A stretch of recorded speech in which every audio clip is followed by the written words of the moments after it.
Julie Foudy, and Brianna Scurry. I dreamt of playing for Team USA and winning a World Cup like the women of '99. Well, like many young children who dream of becoming professional athletes, I failed. But thanks to Maccabi, I still had the opportunity to play for my country. The dream of playing with USA across my chest came true this summer. It was in a much different form than I had dreamt of as a child, but I am better for it, because this experience was much more than just soccer. Don't get me wrong, we competed hard and went out to win every game, but we knew we were playing for much more than just W's.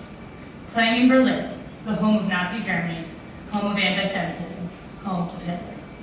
From our first game to our last, we set out to play in honor of those who did not have a chance, those who died, and those who are still being persecuted today.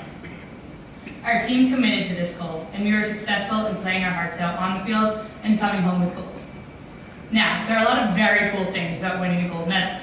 Champagne shower, holding an American flag and running around a stadium, having an article written in your state newspaper, and when you get home, having your friends at a kickball game scream, "She's a gold medalist," after you get a base hit. But this experience wasn't all soccer. We had the opportunity to share a hotel with over 2,000 other Jewish athletes from around the world. Imagine hanging out with Gibraltans, I had to learn where that was, South Africans and Australians, just to name a few, eating ice cream, singing karaoke, and playing Cards Against Humanity every night. The cultural experience was just as exhilarating as the soccer experience. We all had two things in common that strongly made up our identity: Judaism and athletics. Whether we were hanging out as a team or with other athletes, we could go from having ridiculous conversations about the delicious flavor of Oriental chips to discussing the history of Germany and how the country has truly embraced their history of memorials, monuments, and education.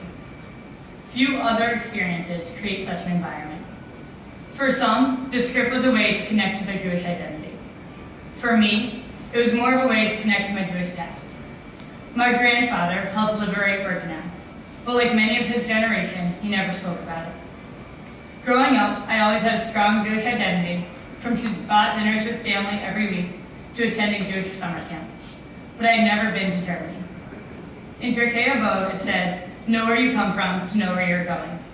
As a self-proclaimed history nerd, I had analyzed and discussed World War II and the Holocaust in detail, but I had never been to Europe. I had never been to Germany and seen the destruction firsthand. I had never stood where Hitler welcomed the world to the 1936 Olympics and left out the Jews, and listened to a Holocaust survivor tell how her return to Berlin was a way of taking back Germany for herself and back for the Jews. Berlin today is an amazing city that has embraced their history. They're a city populated with Jews, a city that teaches its own history of anti-Semitism and death, a city where no citizen or tourist can walk around any part without being reminded of their history. Our first day in Germany was Tisha B'Av, a day of mourning that represents both the destruction of the temple and other major tragedies in Jewish history, including the Holocaust. On this day, we went to Track 17, a memorial for all those who were sent from Berlin to concentration and death camps. Each rail car that left had a commemorative plaque with a date, destination, and number of people. The entire U.S. delegation was there, listening to stories, singing, and uniting. We, the Jews, many of whom had lost family in the Holocaust, stood in Berlin, under no threat, about to compete in Olympic Park. We were there, and our enemies were not. This experience reinvigorated my Jewish identity by connecting me to my Jewish past, bringing me together with thousands of Jews across the country, and providing me with another Jewish community within America. Many of us from Maccabi USA are still connected today. We are a strong community that is there for each other, to support one another at any time, whether it's to help deal with anti-Semitism on college campuses, help someone through a torn ACL that ends their senior season, or finding lost ball soup in Vegas when that's all you really want. We know we can count on each other. For all of these things, I can only say thank you, Maccabi, for this amazing opportunity.